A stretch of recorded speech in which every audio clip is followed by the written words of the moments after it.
The Gentleman's Code. All right, and we're live in the building. It's the Gentleman's Code. The Gentleman's Code. It's me, your boy Ads VVG, your boy T-Boy. AKA Don't Jealous Me. We got the most special guest in the building today. Specialist. Eddie KADI, guys. Bloody hell. Zoop. This is wild. This Bro, is wild. listen, let me say something here. We have positive vibes. Okay. And then we have Eddie KADI. Oh, come on. Stop. You're making me I've shy never so seen this early. guy bone his face. Not once. Unless the taba is not complete on his plate. You know me too well, you know. Brother, this guy is, ever since I met this guy, always smiling, always happy. God is good, man. God is good, bro. How you been? I've been good. You know how I've been. We talk every day. You know how I've been. But for the camera, Yeah. I've been good, bro. I've been good, man. You know what? Like, it's been a crazy time. You know, it's the cliche everyone's been talking about. It's been a crazy time for the past year and a half and whatnot. But I'm not gonna lie to you. If you go outside now, you see how COVID is struggling. COVID is struggling. What do you mean by because of that? me. COVID is struggling? Because of me. Oh, COVID is because of me. What have you done to I COVID? have battered COVID left, right, and center. Me and COVID have been fighting. Have you not been seeing me? You feel me? I've been waiting for you guys to be put on banned list. Or don't it's go to the nonsense. airport. What? You know, I've realized, Ade, and I've said to myself, like, looking at Eddie, I'm like, this guy's got a plug. What do you mean? In terms of Someone's letting him know what happens before it happens. Why? Why is that? Why do you say that? Because they will say, oh, guys, we're going into this tier. And by the time we're tearing, Eddie's on somewhere another else. flight. Bro, I'm not gonna lie to you. Every yeah. time. That's mad. I'll tell you a story about that. I left to go to Congo the next day after Boris announced the lockdown. And the thing is, I which had lockdown? the lot. So you know they announced October. Okay. So it happened at the end of October Yeah, because it was yeah, my daughter's yeah. birthday. Right. So I was there with the family, we're chilling, whatever. Yeah. And then Boris came on and everyone was watching this. Yeah. Right? It was a Saturday, I believe. Boris came on and said, yeah, lockdown. He broke down some stuff. But he said, I think he said from Wednesday they'll be issued with flights. I had already booked a month before. I was leaving that next day. My mum didn't even know. So I've gone, this is crazy. I'm going Congo. Tomorrow. And he said, oh, you guys are suffering? Listen, Oh, sorry. I literally left the next day. And I was in Congo for a month. Wonderful. How do you find it there? It's home, man. It's Yeah. where home is where I was born, bro. I always long to Eddie spends like to 3 days in the UK. But yeah. Trust me. He's gone tomorrow. You won't know his name. Maybe. He's laughing out, but tomorrow. No you see one laughing. Insta. Bro. Oh, yeah, sorry, bro. I just got shot. Listen, why do I feel like I can't even lie? No, but you know what it is, yeah? I think I'm gonna make it sound cool and say I've set my life up like that. But what it is it's the energy. It's the energy you put out there. I've always, you know better than anyone. AJ, what do you I've always discuss been the energy? guy. Yeah, I've always been about Africa. I want to be on the continent. 100%. Everything I do, everything that comes out my mouth, it's like me talking to the continent, saying, I want you. Wow, yeah. Do you understand what I'm saying to you? Yeah. So whenever situations happen, people go, how come Eddie's in Congo again, or Eddie's in Ghana, or Eddie's in South Africa. It's because of the energy I put out there. That's Do what you you know want what to I mean? be. Yeah, bro. That's beautiful, man. Yeah, man. That's so mad. And just obviously, Bruv, you can't even introduce Eddie like this, you know. It's brother. so mad We have to because do an I proper don't even know, introduction, like, you where know. to I thought that was my intro. Eddie, You know what I mean? Like- where's Eddie's intro? so it's fam? like, for those, saying for those who don't know who Eddie KADI is just stupid, bruv. Because for me, it's even quite surreal because my earliest experiences of you, I must have been maybe coming out of secondary school, maybe like... Your hair 12. definitely wasn't at this level. Bro, it's definitely not at this level, bro. That's when I was still a good church boy. You know what I mean? Before I rebelled. But I must have been like maybe 16 or 17. That's for me when I first started hearing you bubbling up and around the comedy scene and stuff. And I used to go to a show called, I think it was Adlib. Remember Adlib? God, he showed it. Yeah. Bro. That was Wow. before Adlib was called something else. Yeah. that There was comedy? another, Which was because some of Adlib? those boys, Adlib, Jason innit? and the rest of the boys, they went to my uni. Okay. So yeah. He had like Simply Andy. Yeah, some those other guys days. are there. Right. That's when I first, and I was like, Wow. I was young, and I was young them times. Wow. So that's when I kind of first started hearing and seeing your stuff and in and around the sort of uni circuit. But where did it kind of start for you, like in terms of getting into comedy? Where did your name start? Do you know what's crazy? Crazy sometimes. Like obviously, Eddie's got facial hair now. Yeah, we're gonna What talk is about going that. on? We're gonna talk about that. It took you like a while, you know. It took you like a while. We were here an hour before we went live, and now you want to mention. So you clocked offline, but you wanted to be. We'll talk about that because my God is good. But you know what? It's crazy when you talk about when you first heard of me because, you know, we're brethren, and it's like sometimes I forget age difference as well and stuff Of course, like that. Like yeah. what I've been up to and how long I've been around. But I was at Kingston University, man. 2002 was the first time I went on stage. So if you think about where you might have been in 2002, 2002. so I'm looking at the crew. Some of them think I was swimming towards the egg. 2003. Bro. At the roundabout. Man was listening to grime. No, fam. I had Crazy tips. I didn't know Yeah, what hey. comedy meant. He was What's doing that? single. I swear to you. That's You know, wild. yeah. So 2002, Kingston University. I was a spokesperson for the African Caribbean Society, ACS, Yeah. that people call it. And during that time, we decided to put together a showcase because we used to do debates, right? And it would just be like a bunch of us, African Caribbean students in one building, and we'll just talk about anything that's affecting us and just subject matters, just take our attention away from the academics, right? And then towards the end of that year, we decided we wanted to put together a showcase, and everyone was like, you know what, you might as well host it because you host the meetings anyway. But we wanted to make it big. And we was trying to book a certain comedians. And I remember at the time we wanted to book Kojo. Because Kojo's name was ringing around. Yeah. He was doing his thing by that time. Right. But then he charged us an arm and a leg. Like, it was nothing to him, but it was a lot to us. And we couldn't afford it. So we went back to basically plan A, which was, Ed, just host it. So I ended up hosting the showcase alongside my friend Camilla, who's still a good friend up until now. And then it was just funny. Like we had a fashion show, the usual talent show, people rapping, singing. And I will never forget, I just channeled my Nigerian friend's uncle. That's literally what it was. Because during those times as well, being African wasn't a thing you spoke about in public like that. We didn't... From 2002, 100%. Exactly. You might do it at church or the family weddings and stuff like that at home, but just in general, it wasn't a thing, right? But we would take the mick out of our families when they come over and see us at uni. And my friend's uncle used to be so loud. His whole thing was just like, back in my day, things have changed in this country. That was his thing. Yeah. So when I went on stage, I channeled my friend's uncle, like hardcore African accent. And just the reaction from the crowd was like, I think back now, and I think it was relief. Oh my days. People are allowed to be like this. Allowed to be like, this is funny. This is crazy. And I just loved it. The dancing came, being Congolese, the dancing came on. And then, people start booking me from different universities to host their showcases. And then you fast forward me finishing uni, having a job, but someone saying, you should still continue performing. And then it went from that, then the rest is history, man. Wow. That's so... I didn't know you started at that early in 2000. Yeah. My first time on mad. stage, as a performer on that level, forget the church choirs and... those stuff. But as a performer hosting a showcase, Kingston University, 2002. Do you know how mad that is? That's so crazy because I remember 2008 is when I first started making comedy and stuff. And I remember my missus was at Brunel. Yeah. And I remember this comedy night and whatnot.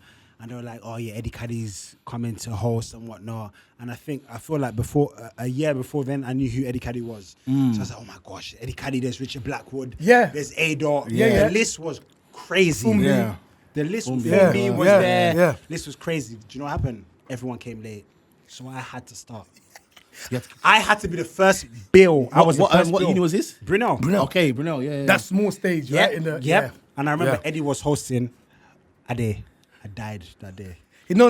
Let's start there was again. there was no one in I there. did. No. They said to me, you have to start this show because no one's here. I said, no. I said, no. know? I saw Eddie. I said, Eddie, I explained everything to them. I said, they want me to start this show. I said, I haven't got the capabilities.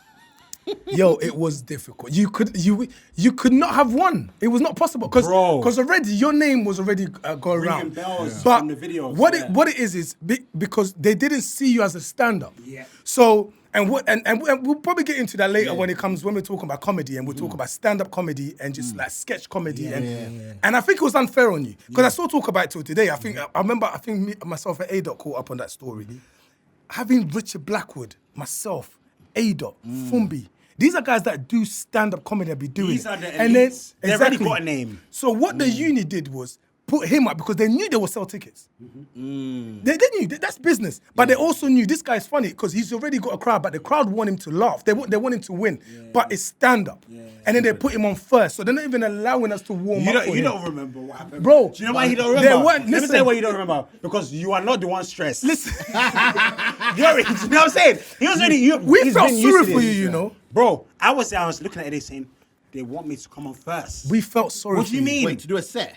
I didn't have Bro. no experience. Bro. I have no set written down. And that's my point. We felt so. I knew it wasn't gonna work out. I knew. I shelled though. There was nothing. No. Listen. Don't say I'm on this show, because my show didn't. He came on first. Listen, he came on first. Yeah. My thing was this. Yeah. You have to understand the vibe. He is not a stand-up at the time. Yeah. But he is the funniest guy. Yeah. Right. When he came on, the crowd. What did the crowd? They already were. went mad. Yeah. Oh my God. Yeah. But he was so nervous. You never look at me and tell me your first few minutes was you not. No, Eddie. At the end of my stand-up, I said, guys, this is my first stand-up show, so please allow me, guys. That's what I said at the end. And everyone said, oh, I heard the girls say, oh, so sweet. Listen, You idiots. he had to. But my point is, it goes to show though. You see, people get the whole stand-up, sketch comedy, and that confused. Yeah. Because even myself, I always say sometimes, I don't even see myself as a full-blown stand-up comedian. Because we're the ones that we're going to discuss. We'll discuss you. That's what your point. That's what your point is to do. That's how, anyways, for you guys that don't know, that's how I met Eddie. Yeah. I met Eddie I knew about him a year before, and then they were like, Eddie's hosting this show and whatnot, you're going to perform and whatnot.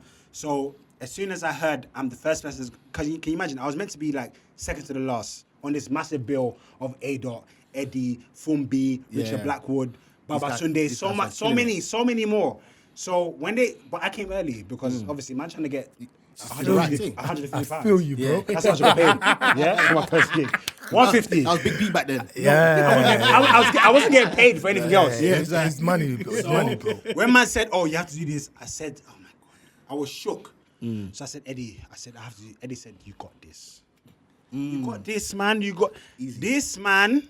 Is responsible for me, for being able to be comfortable and do what I do and whatnot. Because he said to me, it's going to work. Don't worry. It's fine and whatnot. And I remember just sitting there thinking, brother, it's not fine because they know you, they don't know me. You know what I'm saying? Yeah. But through that, I knew a lot about Eddie's personality as a person and whatnot. Do you know what I'm saying? Because, brother, this guy hosted my wedding. 100%. Free of charge. Can I put that out there? I have to put that out there because I respect it. As soon as I hit him up, he said no problem to me, and I respect that highly, my brother. Bro. Yeah, bro, especially family, from being a goat and whatnot, to be able to say to me he would do that for me and whatnot. I respect that highly. You may not know because I don't speak to you every day, but I see you in Ghana and every other country you are every other day, and I'm just like, that's Eddie. It's energy. No, you know what it is? I always say that you're one of those people that in the scene or the industry, no one has a bad thing to say about. No. And that's very difficult. No. But it's not only just about your character. It shows a lot about the way you've been raised as well. I always say that the way your parents have raised you. Because no one has a bad word. And big up your mum and dad for. Do you know what I mean? Big up mum and dad. It says about the way you've been for raised. grounding me forever. No pocket money.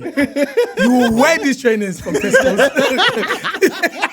This is the result. This is the result. But it's even just going back to talking about your journey and just the way you, because so you started off in that sort of scene. Yeah. Then I remember, so that was like my college, beginning of uni scene. Your name started like just ringing off Bears. Yeah. So what happened? Let's talk about between maybe like 2007 to 2009, 10. Because I feel like that was a big transition. That is so mad that you're bang on. Yeah. 2010. You're bang on. Like that's when it really started kicking off. When was 2010. Indigo? Indigo 2009. Okay. 2009 twice. Yeah. Twice in 1 year. 2009 twice. What does that mean? Sorry, because I don't understand. So how come I say twice? we did it twice in 2009. What do you the mean? Indigo, as in April, and then so the response was sick, and they were like, "We have to do another one." Yeah. And so it's crazy. I come from a group of people who were so audacious. Mm-hmm. So when we go back to uni, the person who came to me and said, "You know what? Yeah, you should do more of this." Is a guy called Ade Tokumbo Oyelola.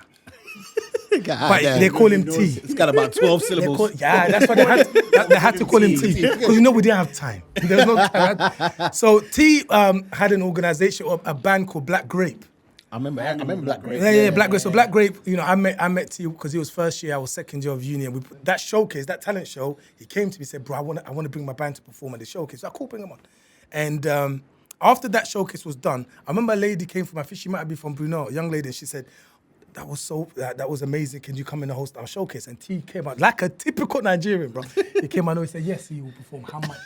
That vibe, you know? So from then on, we started, like, he was also part of the ACS, the following year with me, and we started going to different universities, and the Black Grape name was going around. So we joined forces and had this Black Grape name where I will host the band, right? Okay. So that's where my performance... So was it just a band performance? It was, yeah, so they were a band. So, and in that band, there's different people that were a part of that band. Two brothers, called Olu and Ayo. So you might know them. Yeah, they play bass and keys. Get Hench. Yeah, I think. Hench, keys, yeah. dopest drummer and bass guitarist. Okay. We went to the same church as well. Oh, okay. And then Ayo's older brother, AJ, is the bad producer, keyboardist, crazy, right? So they were also part of that. We had Simply Andy. So we went to the same unit. So Simply Andy was a dancer. Oh, you went to the same unit? Andy were housemates. That's my brother, you know. That's Andrew. so crazy. How mad that is. Hey, Andrew, that's my Wow. brother. Yeah, so we lived in the same house. So there was another guy called Alex as well. He was playing the guitar. So we were all like, it was this brotherhood. Another guy called Lekan. I was just surrounded by Nigerians, bro. No But choice. they were no choice because they were the ones at university. You know them ones that, and so you know them ones that there's no space on this council flat. You have to go to uni. Go to uni and leave us that space. We need to put the coolers in there. Now, so bro. So we were part of this. That's the foundation, right? It's Black Grape. And the more we kind of we grew in the scene, and we like everyone's kind of leaving uni, everyone's kind of finding a different dream. So it somehow just ended up being me and T, right? But even then, we then met a lady called Yolanda Brown. Yeah. And Yolanda... That's T's wife. That's T's T's wife, yeah. T's wife now. So Yolanda, dope saxophonist. Yeah. T was like, want to manage you. And then Yolanda became a big part of Black Grape as well, right? So this was like a partnership. So during that time now, it really became about Yolanda and Yolanda playing saxophone. I'm the comedian. T's the manager, alongside a great team of people like Charlie Kenny. Like I have to mention these names. It's so important because people will come and say, "Right, Eddie KADI, 2007, 2010." It wasn't, bro. There was a machine behind me as well. Yeah, there's like young, audacious people, like black people, young black people who were hungry, who didn't care. They had their own story and their own sort of DNA to showcase, right? So we finished uni, everyone's kind of doing their thing. And I just remember, the one thing I always remember, T will always come and say, we're going to do this next. Oh, bro, like, yeah, let's do a big showcase at Brunel. Okay, yeah, let's go and do this big showcase at Hackney. Bro, calm down. Sorry to stop you there, Eddie, but how did you, when he was like presenting these ideas and stuff to you, what was your thought process during this? 100%, I just loved performing, Tolu. So you just knew already. I told you, it wasn't even a thing of trust. It wasn't, I just loved performing. But it would always be a bigger event. So I'll be like, and I remember when we was at uni, we decided to book out this massive venue in Clapham Junction, yeah? And it had like 2,000 capacity. The first time we booked that, dead. Nobody turned up. There was like maybe 18 people. Embarrassment of Wait, life. you say 1-8? 1-8. But how did Wait, no, but pause. Yeah. In a 2,000 cap venue. Yeah. Because God. in our mind, we'd be doing the university circuit and stuff. The unis know us. We're ready. But it was my guy, T, was like, we can do this. So what was your I was take on that? embarrassed. I said, this is not it. Let's just finish school and get on with our lives. But this is not it. He said, don't worry, the next one. The next one, my guy. Don't worry, the next one. Found ourselves going around universities with a laptop and showing people adverts. So we said, bro, I was a media technology student at the time, so I would edit. Okay. We'd edit adverts for our shows, and we're going around university. We'd drive to unis, showing them, go to the ACSs. Nobody was doing this. So therefore, these guys are mad. I'm sorry, but these are our goals. That's Yeah, us right bro. there. Yeah. This is us the reason right I say there. these are our goals and that is because you go on social media now and it almost looks like it's just easy and whatnot. Yeah. You have to look at the foundations, what was placed, you know what I mean, in front of you to be able to do what we do now. That's what it was, bro. We will fly out. I'll put a hoodie on just in case. Like I wasn't popular like that, but they might Pre-COVID. be hoodie mask. We'll be flying and then going to different unis, and we'll go to certain universities and do talks, maybe a little quick performance. Because during that time, I wasn't a stand-up. I used to perform funny songs. So that's where that's where the Pounder Jam, parking attendance, that's all I was known for. I would just go in front of the crowd and say, backing up the wrong tree for 4 years on me. Like that was it. And the crowd will go, and once again, you know what the momentum was? The African angle. Africans were dying for someone to just be 100%. careless. is useless. You know why? Because we've not seen ourselves. I hadn't seen that before. In that light and be comfortable with it as well. And what will start happening is you'll have girls coming over and speaking to you in a strong African accent. You have men them coming over just because. There was it was such a beautiful moment because you have to understand there was a moment with the Caribbeans, not that we wanted to be Caribbeans, but we kind of adopted the accents and we adopted the lingos. And it's still a part of it's still a part of being African, right? But that moment where you can be Congolese. You can be Ghanaian and Nigerian out there. Proud of it. Beautiful. So fast forward, as finished uni and stuff, and going off your question of how did I feel, it was always those moments where there will be suggestions. Like, I actually, myself, T, Yolanda, were part of a TV station called Passion Television. Okay. It was one of the earliest, one of those early African TV stations that we helped launch. Yeah. Okay. And I became a presenter on there because the boss saw me performing. He said, you're funny like this? Eddie, you're funny like this? That was his voice. You're funny like this? You have to be a presenter. You can't just be behind the camera. Because that was what I used to do. I used to edit and I used to sleep, a film, and we would sleep at the warehouse where we used to film in Greenwich, bro. We would sleep in these thin mattresses, wake up in the morning, and film like breakfast shows. That was my job. My parents were like, "What are you? You're not even earning money like that." Back then, did you already know that's what you wanted to do with life, or did you feel like that was just? Did you just enjoy what was happening? I thought, all right, this is cool. What's going to happen is I'm going to somehow end up working for a TV station, but I'll still be able to perform a little bit just for fun. So that's why I was so adamant at working at this TV station. Like, bro, I would carry my camera from my parents' Fulham all the way to South London, and I'll have a tripod, my camera like this, and a rucksack. Wow. That will be me, no friendly station, get the bus all the way down to the warehouse. It's like, this was what I was doing, but then the weekends, performing. So that was my drug, my relief, And then it just got to a stage where I'm performing at different places. I remember being invited to do Pound the Jam. So there was a venue called Equinox. You ever?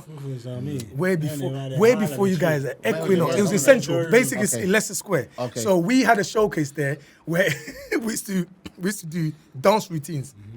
African Congolese dance. Me and my boy Romeo's a Nigerian would be dancing. They loved it because we was like, brand new. Who are these animals? These animals. And then I think the difference was because we never it's almost like we were hiding our identity. And I loved it. You know what? I'm not gonna lie to you. I felt special because I felt like I could do something that no one else can do. I felt like a superhero, bro. I'm not gonna lie to you. We'll come on stage. I'll be like, I can do things that even though people in my community can do this, no one's willing to do this on stage. But I won't lie to you. Still to now. There's things that you do with your hips. That I'm like, bro. That means that why don't you do it? I'm like, I'm not Congolese. I can't do why that. are you asking me I these can. questions? You know what I'm saying? I'm causing domestics and I didn't know. It's not within my blood. I can't able to do that. I can't rotate. It's not even within my blood because the thing is jazzy. I'm like, bruv, you can't dance. Arnold can just about dance. But Eddie, different level, bro. You know what? And it's so crazy, because I'm like, sometimes I even look at myself next to some of my Congolese brothers, like, I can't dance. You know, there's levels. There's levels. Like this would do, right? So anyway, I'm at Equinox. We've done this performance, and then we get invited to perform at Coach's Comedy Funhouse. Oh, okay. He said, that song is funny, bro. Come and perform at that. So I've gone to Cork's Wine Bar, and my boy Lecken, check this out. I'm about to perform my own rendition of Pow. Pound the Jam. My boy Lecken is on the guitar. There's no power instrumental, guitar. He was like, ding, ding, ding, ding, ding. I promise you, bro. I think I might have the tape somewhere. And then I'm like, Pound the Jam, I made to the D. Hey, you don't know about me. I had to read up like 5 times. They couldn't believe they were that. How you're doing acoustic? Pow. On guitar, on guitar. What? Things that you know what pow is already like. Ding, ding, ding. And I'm like, they're backing up the wrong tree. They lost their mind. So then I was told to come back again and do another song the week after. I said, I've got another song, I'll pack in a tenant. I came back the week after, can't you see this? Yes. I'm sorry, sir. I came and performed that one. But before I performed it, I basically was talking about what the songs mean. So people will be laughing at that too. So I'll be so raw with it. I'll be raw. I didn't even know I was freestyling. And then someone's like, bro, you need to be coming back and doing these things more, you know? And like, it was that conversation, like my team, everyone's like, Ed, come, just talk. T will be like, you just talk. Just talk about your experiences. Make up some stuff, like write it down and just talk. And that's how the stand-up started to unfold. Wow. I started getting bookings to like perform at other venues just to talk. Yeah. This is mad. And it started to expand. So now, 2007. So 2006, after I performed, I won Best Newcomer. So my name was going around, right? Okay. And we used to actually have the Black Entertainment Comedy Awards. Okay. Which and I remember it was in Hammersmith. And I'll never forget that day, Gina Yashiro was there, Richard Blackwood. Gina Yashiro Like, is on a yo, dog. listen, Oh my I'm seeing Gina Yashiro and I'm shaking. She's level. I couldn't, Doing her like, thing, I'm so I'm shaking, happy- yeah. I'm happy she's doing No, her thing at the Gina's amazing. Like, where she's at now, she deserves it, bro. So then, I'm nominated for Best Newcomer, and I've won it. So during that time now, you can imagine, this is now a thing. Once again, though, you have trust in your team. I've got people that are like, bro, you see? Like, this is you.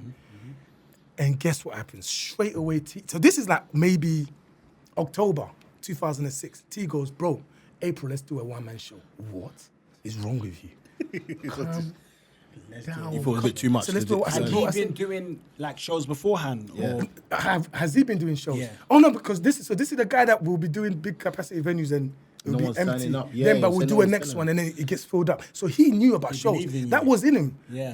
That was Yeah. in him. He loved putting together shows. that was his Okay. thing. Do you understand? Yeah. So he's like, I said, bro, come on, man. He said, bro, why? I said, I haven't been a comedian for that long. He said, yeah, those are rules. Rules. Those are rules. That's deep, you know. I love that. Man By said the those time- are those rules. are Love rules. that because who puts them in motion? Bro, he said, I will never forget. Those are rules.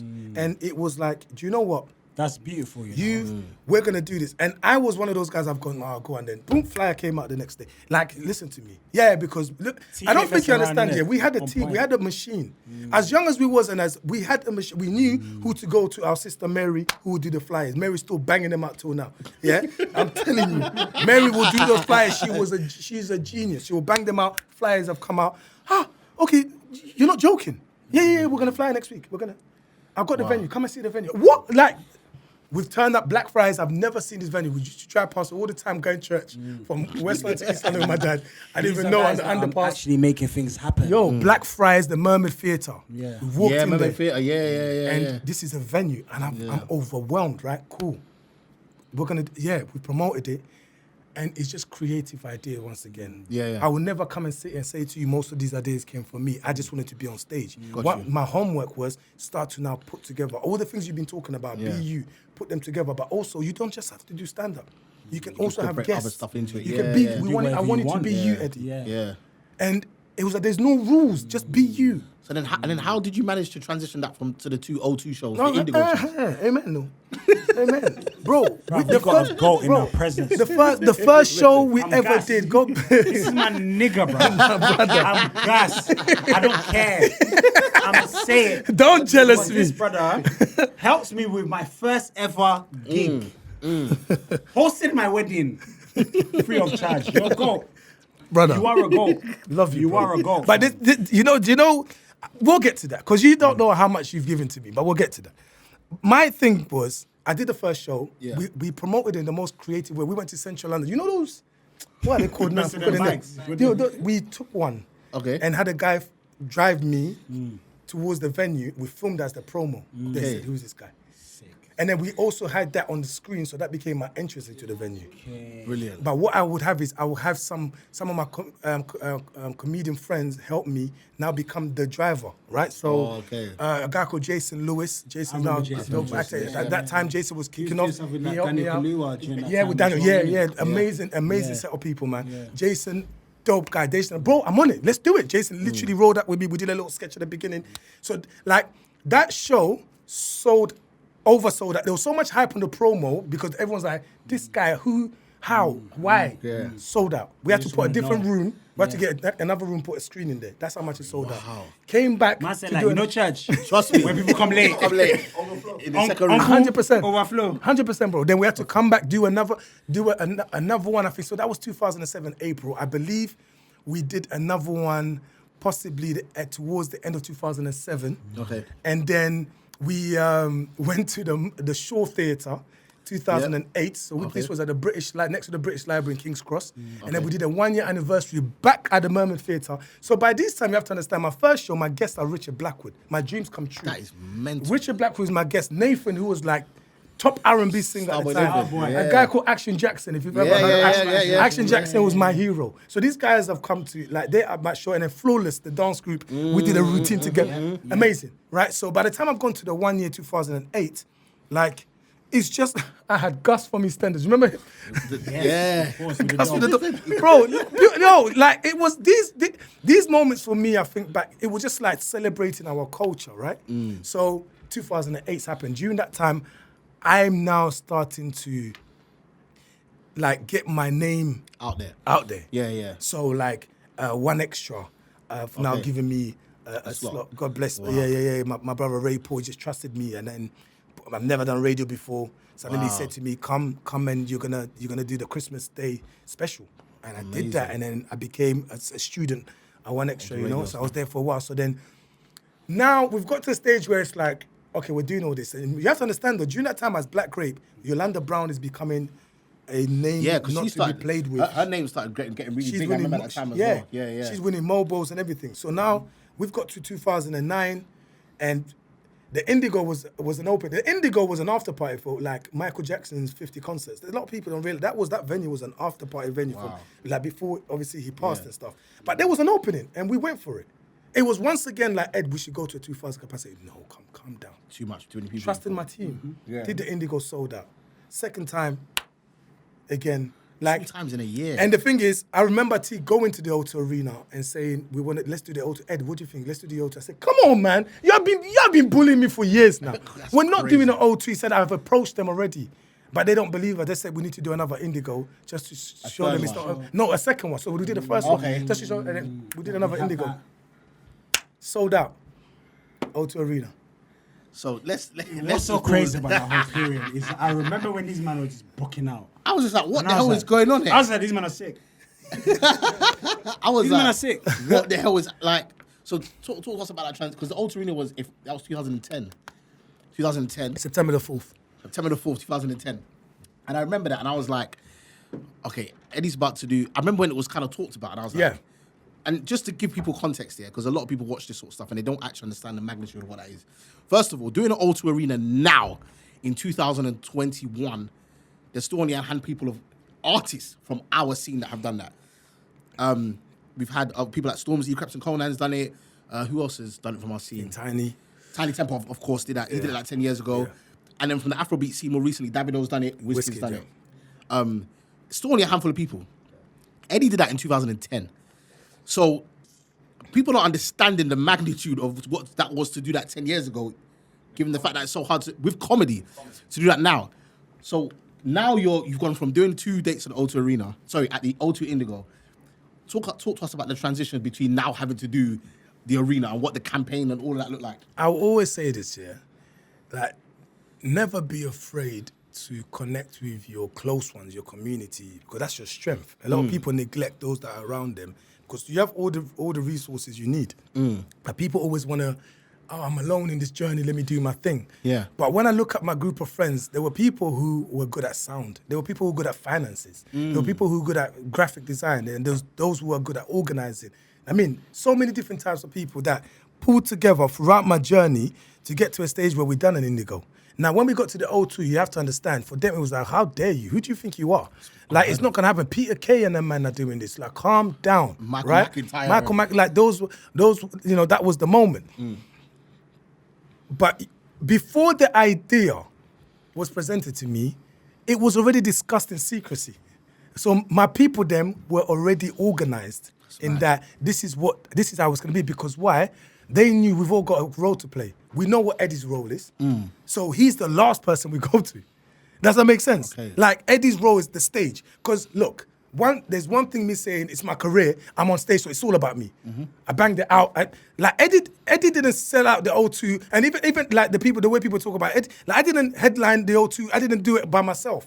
If you're gonna say that, there's so many other names because everyone played a role, right? Bro, when we announced it, it was like, what?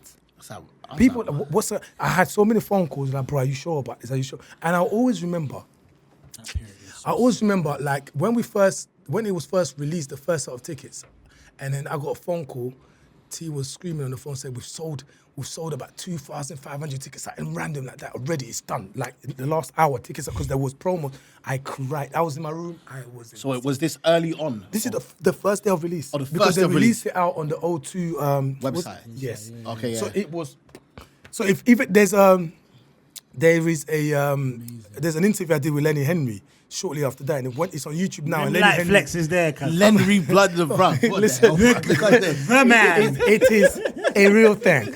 But it's, he made an intro. When he introduced me on his show, he was like, his first set of early bird tickets have sold out. I mean, every time I watch that interview, I always remember the moment where I was told and I was crying because I was so shook of this happening. Then we had a period of no sales because it was a new thing to our audience.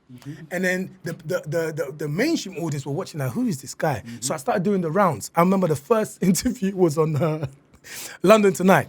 Yeah. One of the first interview. And they mocked us. They mocked us. What do you mean by they mocked? It was basically, they were like, he's used to perform in a small venue. They didn't want to show that I've done the Indigo and all that. They showed me performing parking attendant in one small venue in Whitechapel, bro. This is the narrative, isn't it? Treating me like Cinderella, He started from the bottom of the stairs and now he's in a pumpkin. Like, but literally, the way they were moving was like, this is what he done and now he's doing this. Like, cool. But then live on TV, this guy goes to ask T. T's in the corner minding his business. T, how much did you pay for the venue? Do you think they will ever ask that to any other? Because Wait, they asked that in the interview. It's online. You go type London Tonight, Eddie KADI. Wait, the person during interviewing live on London Tonight, the journalist. The journalist asked T. He goes, "How much did you pay for the venue?" That is and we had to stay. I had to stay composed and calm. But it was little things like that taught me very early on. Yeah, because the man even said to me, "You must have some gumption to be." I didn't know what gumption meant. This is the first time I heard the He's word. like, what a gumption. What a gumption is. Why would he think that? In my head, no, totally in my head, I was like, Jesus, what does gumption mean? I've been in this country long enough. I have the passport. Why do I not know this word? But from his next statement, I knew what he meant. He meant guts, balls. And I was like, you know what? Like, I feel like the world needs to see us. They need to see us.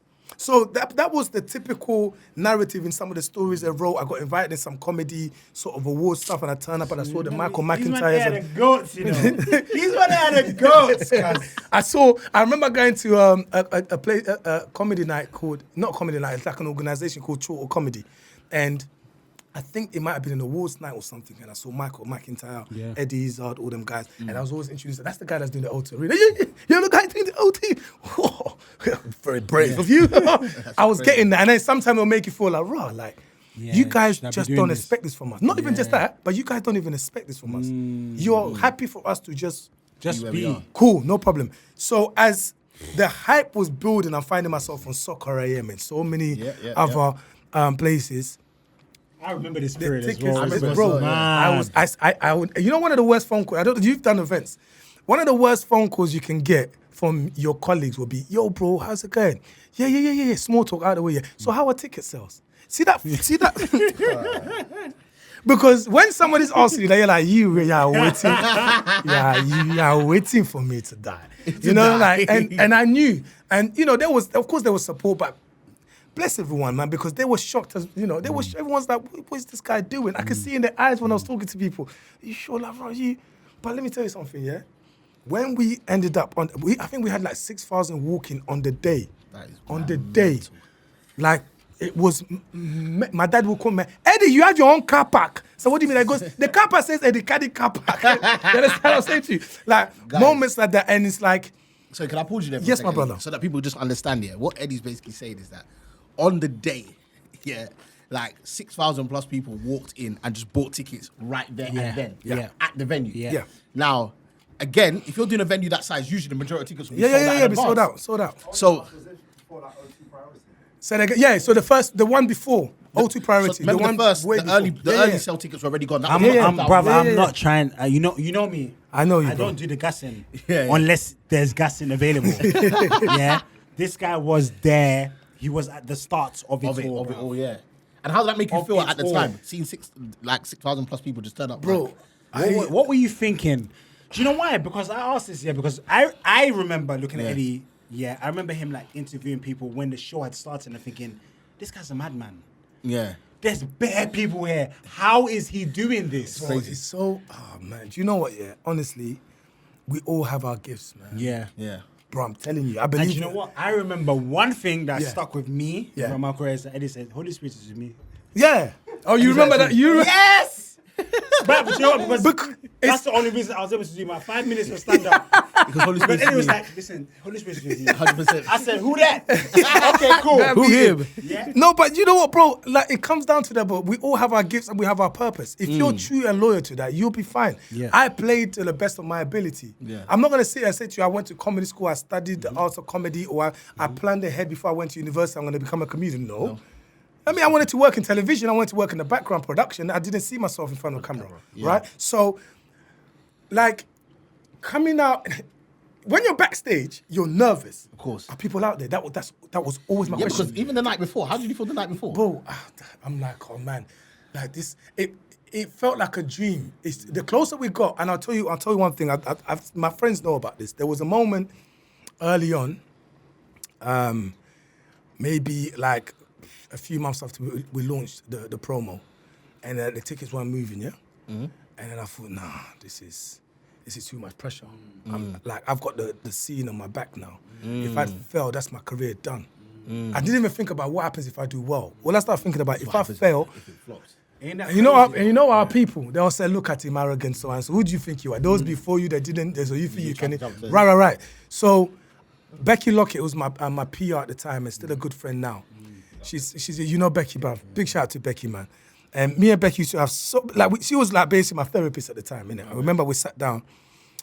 And funny enough, we sat down at the time because we had a restaurant. So we had opened a restaurant 2008, Black Grape, end of 2008, called Black Grape in Tottenham. Also, it was actually a restaurant as well. It was a proper restaurant. Yeah, it was a proper Hey. restaurant, African Caribbean Yeah, I restaurant don't with remember a that. You don't know this guy. It was a restaurant at the time. said he It was- was- yes, I did. no, Brother, I remember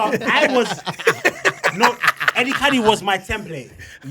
I was like, okay, this is what Eddie KADI's doing. This is what I need to do. That is what I need to do. yeah, man. It was a restaurant, bro, at the time. I remember I said to you, the word audacious. Yeah.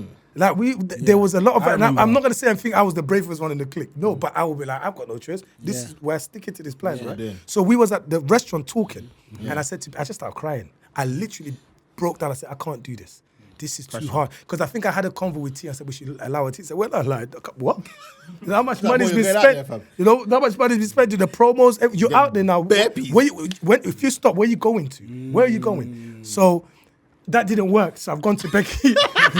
Said, Becky, this, you know, and Becky was like, Ed, trust me, you're going to be fine. It's all right to cry. That's why it's good to have white friends, you know, sometimes. Because they really see The difference. oh no, they dig deeper. She understood me.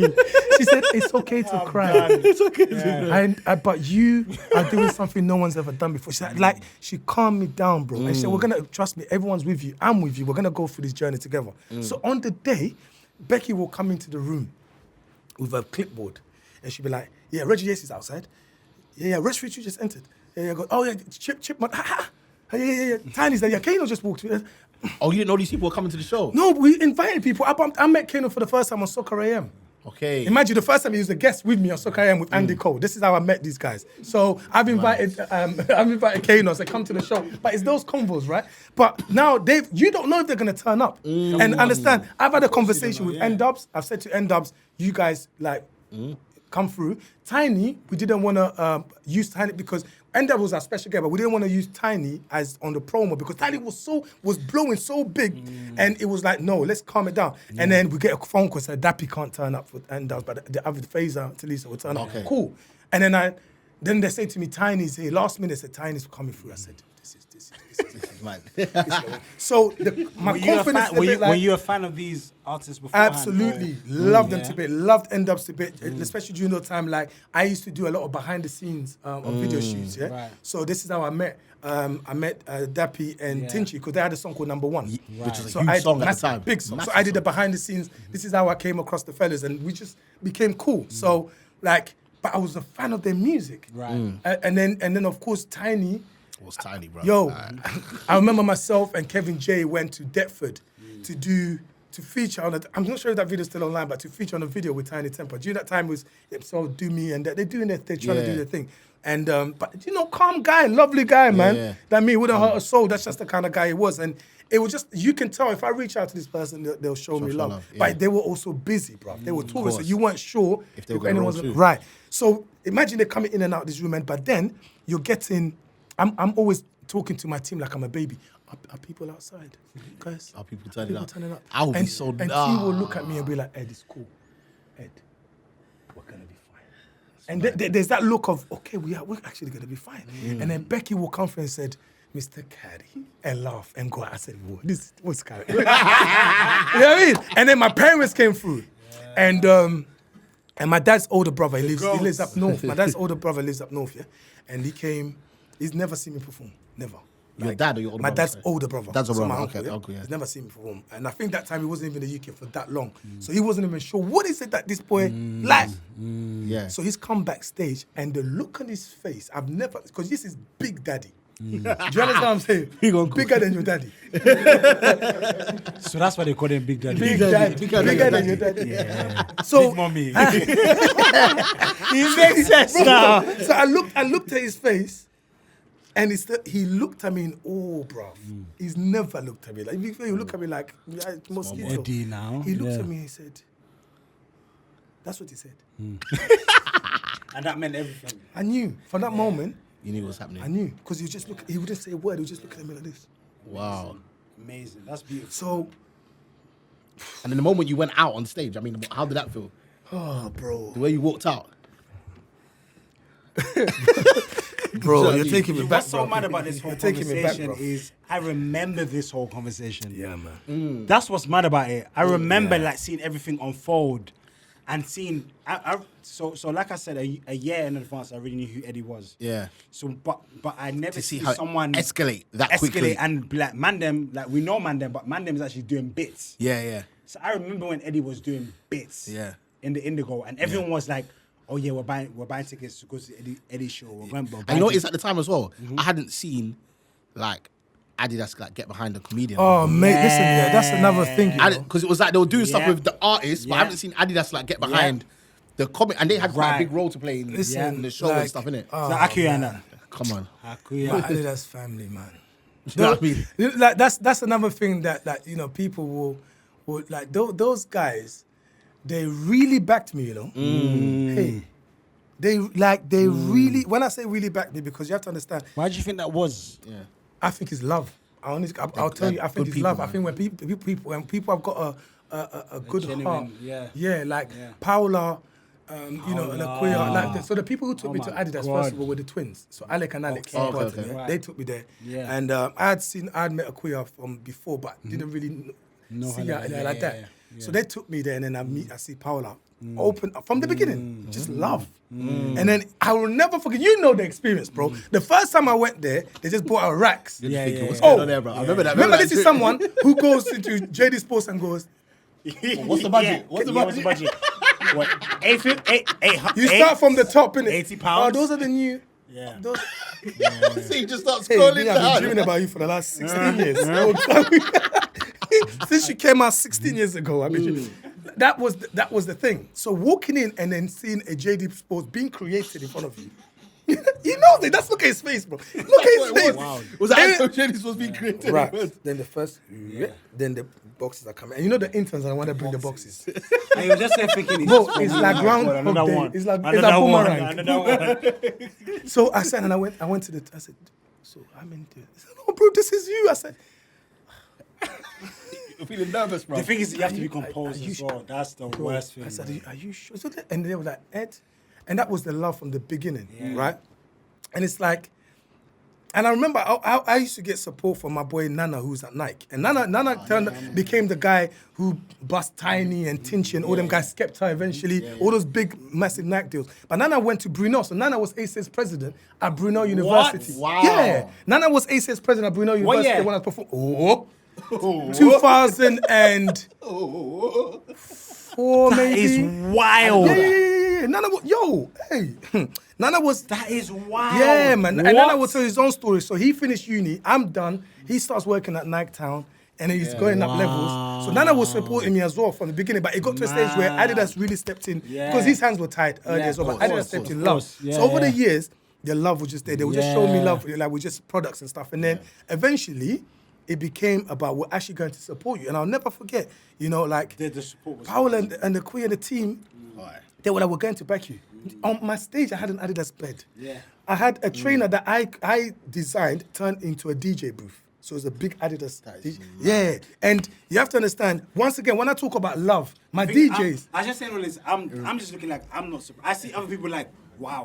I'm not surprised. Because I was watching this thinking, wow. It's mad. You know what I mean? But I remember all of this. But it was, you know, I'm always testament to people's love, man, because it'll be. I always feel like it'll be a lie when if I talk about my career, I won't be telling you the truth and the full truth.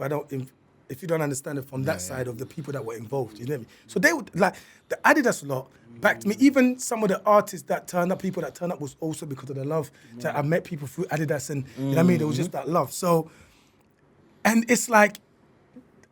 I got on the stage, and I'm rocking an Ozzo Boateng suit. By the way. By the way. Wait, hold on. Yeah. You can't just keep dropping these. I'm rocking the Ozzo Boateng Ozzo Boateng is not- he's a big man in the suit. Becky took me.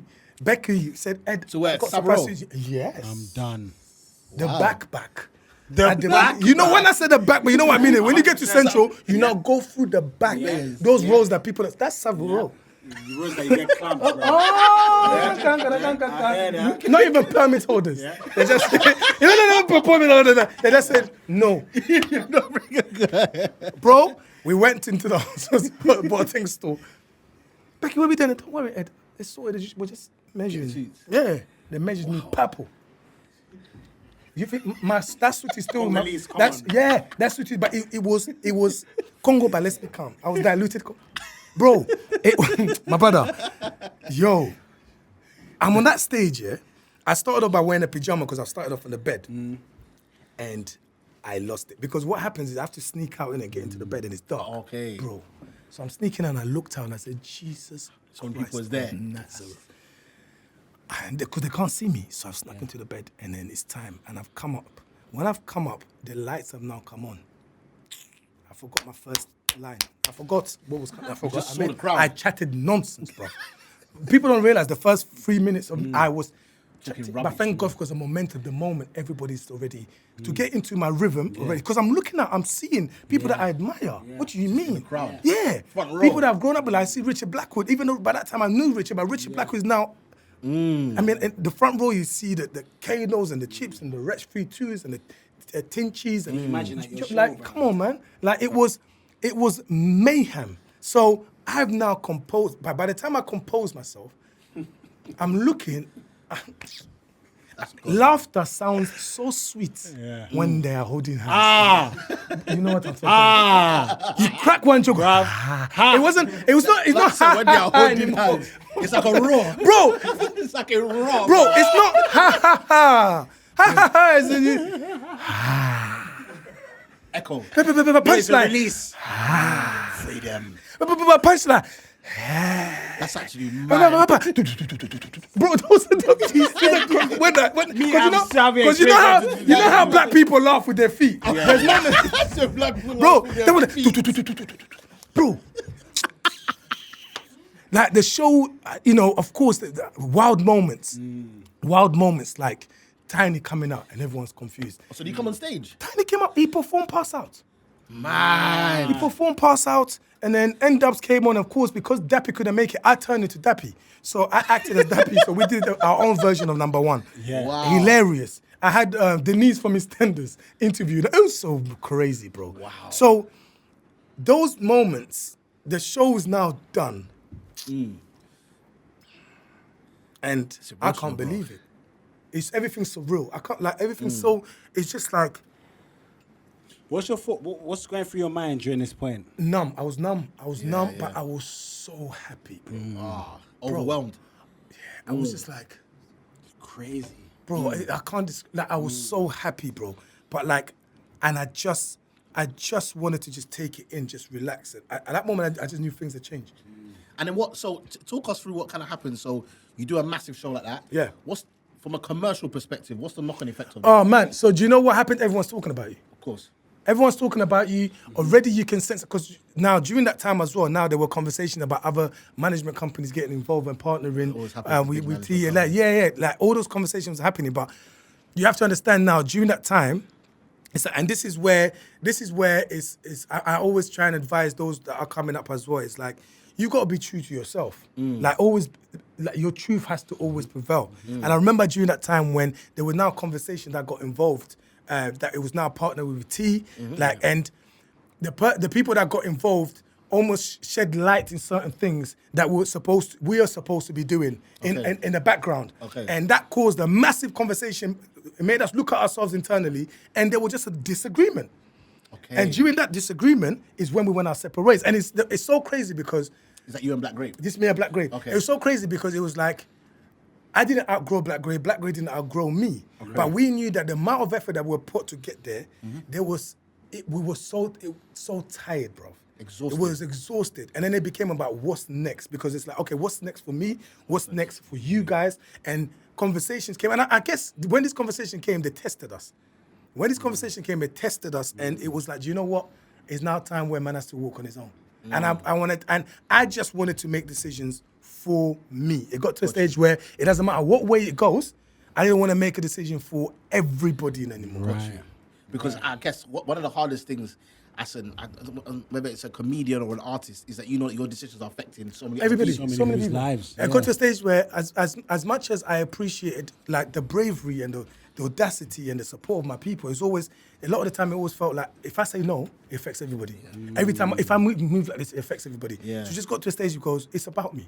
And that took me on a journey of ups and down, but still present. Got you. Yeah. Yeah, man. Wow. And But then still what? but still Sorry, present. I'm still, it took me a journey of ups and up and down, but I was still present. Throughout the whole time, I was And still that is there. and that is the most important. I was still love there, the fact bro. That you said being present. 'Cause Yeah, that's the man, most I was still important there thing. because everybody wants to talk about you. Now become, you know what happens? Of course, they're hearing about you even more in Africa now. So you're getting, you know, South Africa wants to hear what you got to say. Imagine, so you are now the Uganda, guy. yeah, you are the guy because you know I'm now in a new management position where they're talking about DVD deals and so, bro, doors are opening. Because you're the guy who's done the O2. Yeah, It's like, oh yeah, course, he's the guy. yeah. Everybody wants a piece of the pie. Everybody wants a story. Yeah. But you see, once again, one thing I've always got to a stage is like my principles have always been about if I'm not feeling it, I'm not doing it. Yeah. So that's how my experiences even happened when I moved on to mainstream management. Right. And there were conversations about, okay, you know, we want you to be like this. This is how we want to shape you, but this is the money that's in front of you. Now, That's not for me. my brethren will let me know and say, bro, that's not for you either. Allow it. So then I had to make brave decisions, be like, no. not for me. I don't want to do this. I don't want to do that. And it was hard. It got to a stage where it was hard to be able to kind of try to be me, but also maintain commercial success. That's always the problem. It's hard. So now you kind of have to sacrifice a little bit, which is where Africa comes in. And just from a creative perspective, you've gone from being in a position where obviously you've done the 2 dates at the Indigo, you've then done the big Ultra Arena with a majority, I would say, urban audience. Yeah, 100%. So what about the transition where you're performing in front of mainstream white Yeah. crowds? How did you have to tailor your Never did. content? Your Never content? did. Kept the I'll content be the honest same. with you. I never did. You know, big shout out to Angie Lamar. Oh wow. I'm an legend. absolute. Yeah. Yo. Yeah. Yo. Angie was the first. She got me into acting. Dope. When I used to live in Tottenham, I think about 2007, was in a play, and Angie, a guy called Jeff Schumer, and another great name in the comedy scene, wrote this play, and Angie Lamar directed it. She basically like casted me in that and taught me the ropes, right? Now, years later, I've now joined this new management situation, and we're talking about me now going into places like Hastings to perform. You understand what I'm saying to you? Yeah, okay. Who's that, brother? What Yeah, man, is- bro, you go to places where I'm like, I'm now British. You know, you're in London, you go Manchester, Birmingham, with a man them, you feel you're British. Well, yeah, Hastings. Hey. Yeah, right. Hey. You understand? When you get there, they look at you and say, make us laugh then. So Angie steps in, and I asked them, I said, I want to work with Angie. Angie will come in, and what she will do is, she'll go, you don't have to change you. Just be able to position yourself in a certain way. Change this word. Give them this background story, but also make it relatable. But what do you observe about white people too? or Middle England, because they understand you as long as you make it to them. Because we all have white friends. We know white people. If you can converse with a white person on a normal day and you're both laughing, that's already it. So now just be able to communicate like that. So I had a story to tell that they don't know about, something new. So that's why it made it easier, bruv. So Angie will sit there and I will go from 30% laughter to 80% because she's told me, Ed, hold that last line, let them laugh. Or stretch that word. You know when you're talking about your brother, I wanted to say his name, spell it out. Little things. That's why because that's Travis J's mum. So is that Travis J's mum? Of course. Wait, Angela Marr is Travis J's That's mum? Travis J's mum. It took you guys this long. I mean, that's Travis's mum. That's Travis's mum. That's Travis's mum. Remember, Travis is naturally talented. Yeah. But then when you have that person next to you as well, that's why you see That's Travis is always crazy. because he's got such an amazing role model, someone to really like. Yeah, it's in the genes, man. Yeah. So I always imagine how life must be between them. That's mad. I've always imagined, and Angie was my that's my mentor. She shaped my comedy. So when it came to performing in front of all this, going to pubs and that, I was doing. Don't get it twisted. There's moments where I died, but I knew my stories and my structure and talking about certain things. Yeah, you know, sometimes when you're talking to black people, there's certain linguals or there's certain stories. But then when you're talking to a wider audience, just a little bit, but you're teaching. It's just like when I go to Africa. If I go to Nigeria, I might be able to talk about Nigerians. I might dash a little Ghana, Congo joke because Eddie killed it when we went Dubai, fam. Wow, Dubai. Yes, I forgot we was in Dubai together. That was a couple of years ago, bro. I forgot we was in Dubai together. Eddie got us tickets. Eddie is my guy. Plug. Let me put that there. Because my missus was like, I was like, how are we going to get there? She was like, I'm going to hit up Eddie. I said, okay, you do that. You know when you don't want to maximize. She said she's going to hit up Eddie. You're going to hit up Eddie. She hollered. Pattern. She hollered quickly. I said, but I was not surprised. But then Eddie smashed it. Killed it. Bro, that show was sick. Yeah, that was a fun show. We got home about 6 a.m. that day. That was fun. Yeah. After party, right? Yeah. Ooh, that was fun. Yeah. You love this boy loves life, you know. This guy, yeah, for a very long time. I know less from I you. saw him from afar. Bro, he's holding the biggest bottle and he's cool. And I don't drink. Every time. Even today, I was like, Eddie don't drink. The drink is for me. Bro, it's for me. Listen, Tolu was. I could see from afar. He said. He was trying to learn me with the bottle that I'm not interested in. Right. But that's why he doesn't party anymore. But nah, yeah, bro. So it's like you just have to tailor make your but not too much. Just your story is relevant, man. Yes. And my goal is always to talk about the motherland, to break down stereotypes, to invite people into my continent. I don't know Africa all the way like that. I'm still discovering, but the little that I do know, I want to share it with the world. And talking about that as well, another massive moment I felt like, or the big impact that you had that maybe a lot of people don't understand or they do see it is at about 2010 onwards, or maybe 11 onwards, when the Afrobeat scene started kicking off, Abranti started having his show. Yeah. People don't know, Eddie KADI was very like, the way you attach yourselves to the Afrobeat scene and in terms of pioneering it and hosting people's shows and stuff, talk a bit about how, because that was a big thing. You were very, very close to the way Afrobeats rolled out. Abranti, Eddie started doing stuff. We was at over there, the no? same station. We were both on Choice. Yeah, so Choice. I used to do, Abranti had the breakfast, the Choice, the Friday Afrobeat show. And then I had the weekend breakfast show, yeah? Yes. So, but what I would be allowed to do was play one Afrobeat track every hour for the 4 hours. And that was massive, especially on the weekend. imagine? Like one. And you'll get tweets and texts, because you know the text lines were open. You get tweets. Yeah. Yeah, but also you have aunties saying, I'm here listening with my daughter, I love you. Like, it was mad. Can you play Even that Abranti show, Yeah. that Friday night show, Revolutionary. people used to understand. Big. Every Friday night, That's when I started. 100%. Afrobeat tunes. Oh, yeah. Abranti, I beg you to play my tune. I beg you to play my tune, please, brother.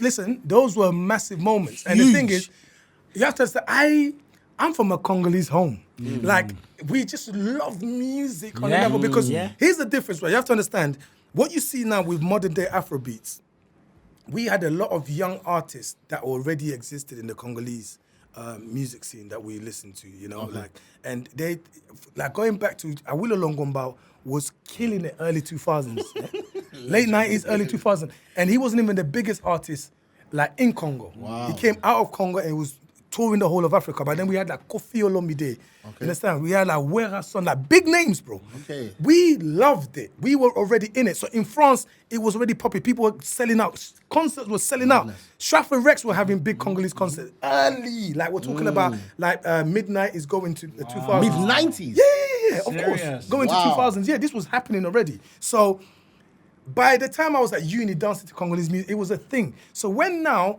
there was this impact, big impact of, you know, West Africans now, because you have to understand, you guys transitioned from the King Sonia days, the Sheena Peters, and you know, into now what you call the younger audience, right? The Two-Face Dibias into. So when that moment came, I was so happy because my energy was ready. I'm ready for this African music thing. You understand what I'm saying to you? I'm like, been there. Yeah, so we were waiting for you guys to come up with dances. So we said, you like taking too long. No problem. Olufumi. We'll do this dance until you pick. Bro, we'll do this dance until you like work out a dance. Early. So moving forward, bro, it was already just a part of me. Once again, surrounded by people that love music, you have to understand. Like, see, Simply Andy, dope musician. Oh, he just released a song. You just released a shoot as well. Dope musician. So at the time, he's the dancer, and he. Brother, that's when Instantly used to do all of this. Move Simply. Listen. They had a group called VOV, Verses of Verbs. And they would dance and sing, but then he'll put the Africanness into it. So they were already the music, and then Black Grape we used to make music. But understand. So for me, when you think about me doing Pounded Yam, just as a funny song, but then I had a live band that would back me, proper live band. Serious about this? Yeah, proper. So then, if you think about that, we were making Afrobeats. We were making Afrobeats, bro. And then the actual band itself will make proper music as well. So by the time that situation came, it was so natural. I didn't even feel it. It was just for the love of it. Because you're looking around and seeing people coming left, right, and center. So by this, like we're getting to stages of like the Sarkodys of this world coming into the UK now. So like you go kill me the Azonto period. A Fuse ODG blowing up, you know, big like I remember we set up an organization called Afrobeats UK. It was myself, my sister called Ricky Davis. She's now one of the managers for Pata Rankin, and my ex as well. So you watching me, your sister? Oh no, yeah. Oh, here's about this one. I was afraid, bro. I was like, what? I saw guest list in his eyes. His next concert. Oh, Ricky, she's so lovely, bro. Ricky is my sister. She's so lovely. What I'm saying. So we had Afrobeats UK. And the idea was this was like 2010, 11. No, it was literally called Afrobeats UK. I didn't know at that time I'm at Choice. I'm playing these Afrobeat songs, and we what we wanted to do was just start recording artists, document the rise of Afrobeats. Crazy. So we'll be getting footages from Ghana. Fuse was at that time, doing his artistry stuff, but he went to Ghana and he was getting, like, he would be sending us, like, basic footages. Okay. And then we'll go backstage, we'll be filming stuff. So, like, by the time the band and that did the Mo Hit concert at the Hammersmith Apollo, that was another big moment. Yeah. So, all those moments, like, for me, it was just the love of it. But one thing I have to also mention is, when it comes to the hosting thing, the Ghanaian community are really the ones that embraced me with the hosting. Because early, these guys were doing what you call them Ghana independences and those hip life festivals. My boy Emilio, they were banging it out. They were what? Like Stratford Rex and all them places with Ram. They were banging it out from early. But they will book me as the host. I was the Ghanaian. They could have got some Ghanaians to do it. But they will put me out there. But I will get support from other fellow Ghanaians like the Sways of this world. Sway was massive at the time already. So they were all these guys were showing me love, the Twin Bees of this world. So the events always me hosting, that gave me the confidence. That always gave. So by the time because the Ghanaians really, people don't talk about that, they were early on though. Like you have groups like Praye and then people that used to come over. Big up you, man, innit? Listen, them guys were coming from Ghana and they were shelling it. Early. They were killing it. So by the time we got to the rise and proper Abrante on Choice FM and all that, I was ready and immersed. Ready for it to go. Yeah, man. Yeah. So by the time the Nigerians started invading it with the bands, with Wizkid, it was already. I've already gone to Nigeria, but them times already. My first time in Nigeria was 2006. Imagine. Wow. My first time in Nigeria. I set the foundation. I went to film a short film for the British Council. Yeah. The Gentleman's Code. So obviously we're speaking about music. What have you been listening to lately? What have you been getting into? Oh, that's a good question. Right now, conflict of interest. Let's just keep it 1 zillion. Jeez. Yeah, like it is. See, Gets, special guy. Just a Gets. lovely guy, being nice to me. Yeah. He's been kind to me from early. Yeah. Lovely, lovely guy. When I saw he made that PSA, and he basically said, guys, I'm not afraid or ashamed or embarrassed to say I need you lot now. Did you see that one? Where Where he was saying about when he was getting dressed number like a British passport. Yeah, but he said, listen, Guys, I need this. I need it. British passport. That I reposted that quickly. Yeah. I went and purchased, and then the next day when I went jogging, I had that. Blasted. His clarity is insane. His diction is insane. His wordplay is insane. mad. His story is insane. Because he starts off from the beginning. I'm like, Gets, are you? Guess you're telling us too much. Are you showing off that you're a gang member? But that's his real life. And then he moves on to relationships. And then he goes on to triumphs. Dope. Wizkid, for me, last year, album of the year. No one Album talk of to the me. year. Let's That's just keep it facts. calm. Tolu's been Let's saying see that for a while. He's been saying Wizkid created a lot of People babies. ask me what have I been listening to. It's hard for me to. I'm telling you now, beyond his own kids, he needs to pay child support because he created a lot of babies out of that 100%. album, bro. 100 million %. Especially for lockdown. I'm telling you, My like, missus is sick on me playing that album. bro, like it's a beautiful thing. That's the first tune. But you know what it is, yeah? As you're ironing. The reason why it's so dope is because the guy, he caught us, bruv. He caught us lacking, bruv. Because he went from... yeah, bro. He went from... Wiz, do you know where? Yeah, then he just said, all right, He said, give me the vibe. He said, relax. Let me give you the vibe. I'm going to give you D'Angelo. That's what he did. The thing is, I always say when I hear this is not even just like this is on a bad man thing. Fam. When I hear the album, I just want to whine, bro. Yeah. Mighty wine, oh. From first tune. For the whole album, I just want to. That just took me. No, but bro, it's because I can relate. What is this?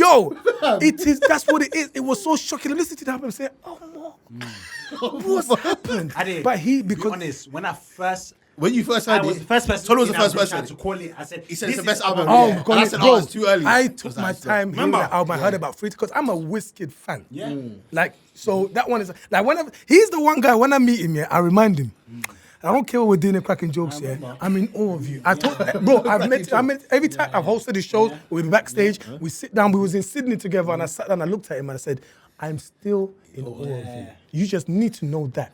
Because he's a star, bro. Yeah, he's a So now he's now come up with this album to give him another 20 years. That's his This vibe. album is when I knew this guy is a star boy. Yeah. He's I serious. get it He knows now. what he's doing. I watched the whole YouTube live. He knows what he's doing. I didn't see that, but I want to watch. I need Me to and watch Yem it. watched that. Right. and I said- Yeah. I said, oh. Get it now. That guy. You know, I said, I want to be his friend. Yeah, straight up. I swear down. I said, this guy's cool. Do you know what it is? Cool. Do you know what it is? Yeah, Bro, bare he's. I think they took him through a chamber of coolness, and he came out the other side. You know that one, like when you go to Stars in the Rise. And tonight, Matthew, I'm gonna be cool because, bro, have you seen him recently at this Headies Award? Like, in Nigeria, the way he's dressed like a floating butterfly, bro. Did you see bro, he's dressed all white, released his chest, white mask, and then the shoes are just, bro, his shoes. And then he's, That's what I thought. This guy is a free man. he's a free man. You know, like Django and that. These are my papers. Bro, we was in Ghana, yeah. He was in Ghana, bro. To catch him, you have to go to him, you know. What do you mean?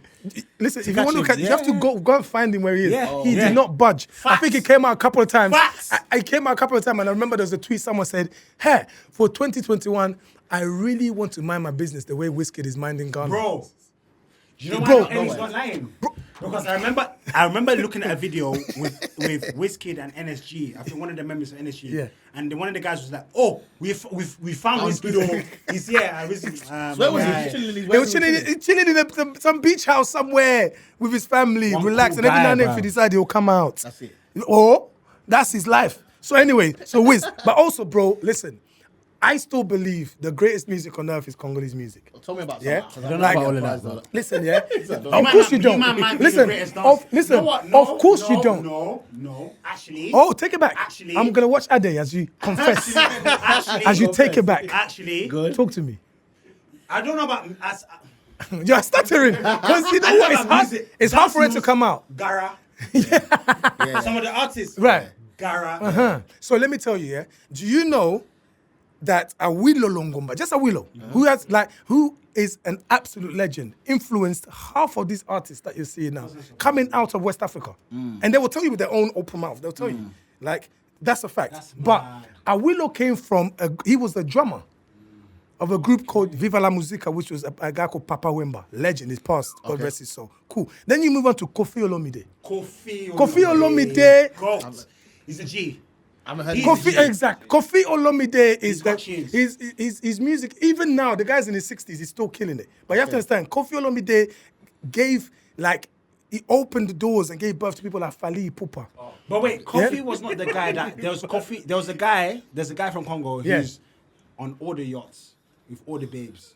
It's not Kofi. It's probably Kofi, bro. He's an older uncle. Yeah, probably it's Kofi. Right now, he's come with a video. He's on a yeah, it's Kofi. But then it's Kofi. He's an old man. Yeah, bro. How old is baby? Listen, no, but them guys there, old school. But once again, you have to respect them because, like I'm saying, during them times where Congolese artists were selling out the France version of the O2 arenas back in the days, these guys were doing it. The Kofi Olomide. Then, of course, off the back of that, from 2006, Fali Ipupa came. Fali Ipupa was a singer, backing dancer from Kofi Olomide's time. So Fali is now becoming one of the biggest artists in Africa now, killing it. Now, understand something though.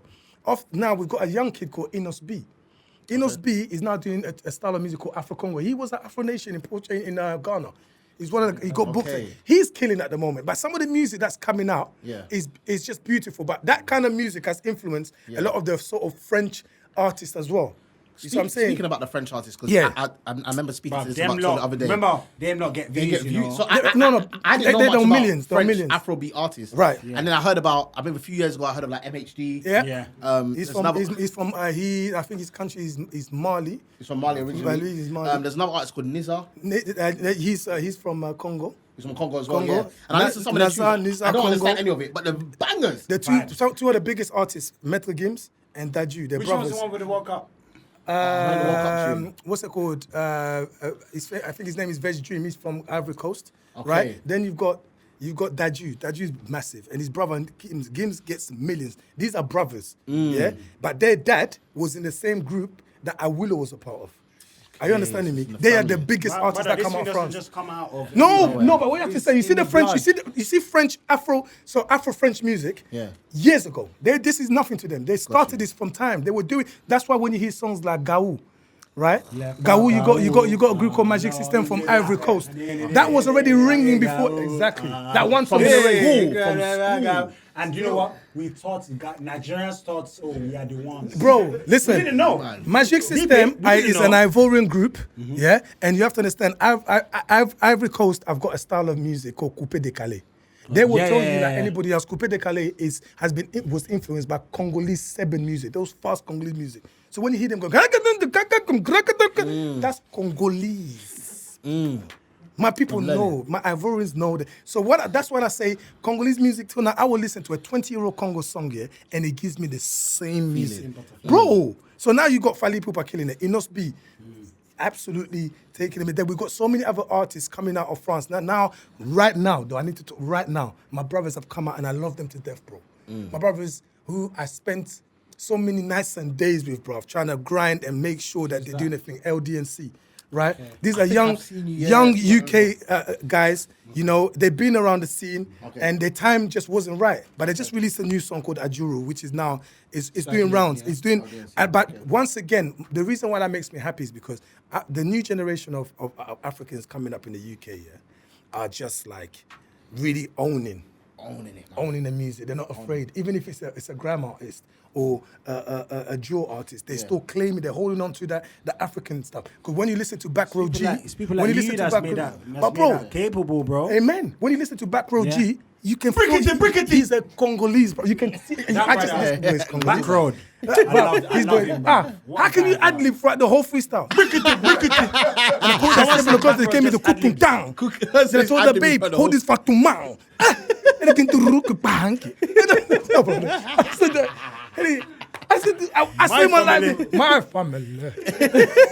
What? He's such a guy. Bro. But it's a like, so when I listen to everyone, mean? it's him. Ask him. It's him. You really sound for one Ghanaian, one Congolese team, bro. Oh, he might be speaking in tongues. He might be. My friend. Ask him. I will lie if I told that. So what it is I listen to I can listen to Jew music, but I'm laying, I'm thinking, this is an African boy. This is a Gambian kid. This is an Eritrean kid. Yes. So I'm saying to you, like, 100%. listen, like, you know, even this boy Dino, he's an Eritrean kid. And when you look at you, that makes me happy, bro. Yes. Yeah. Because it's like another young African doing his thing. Then you listen to, you know, you hear a heady one. And you know he's Ghanaian. 100%. Yeah. He couldn't. He tried. He tried. He tried. Eddie one, bro. That head, you Listen, he tried to hold on until one time he got in that video. He had to give it. You do okay. It's just So about. yeah. So now, right now, music, man, it's ours, man. Wow. You know, it's just the African, the Caribbeans. It's a beautiful thing, man. It's Wow. so mad because I just remember even Eddie, man. Eddie's done bits, man, and I feel like this is a perfect platform for us to just give Eddie his flowers. Amen. Do you know what I'm saying? Let's I give receive him it, his my brother. flowers because I know from even starting, I just remember Eddie. Yeah. Even with all these artists, as he's saying and whatnot, they just always loved him. 100%, He's man. always been the guy that's there and whatnot. From the day I've met Eddie's, obviously we all go back a long time, and it's just been love the entire way through. Yes, my brother. Anytime we're together, bro, it's just like one big, just stupid. It's so easy. Foolishness, man. It's really stupid. You know, we're very stupid. You know what? Me and him have our moments, and me and you are consistently stupid. And and when I say stupid, yeah, you know you can be stupid as a performer, so there's people around. No, me and him, Just nobody's there. Just normally. We're just talking. A choice. And we just I decide chat to be the foolish, most rubbish. nonsense, bro. But that's what it's about. I think I hate the term life is too short, but life is unpredictable. Yeah, Love that. So like we don't know, innit?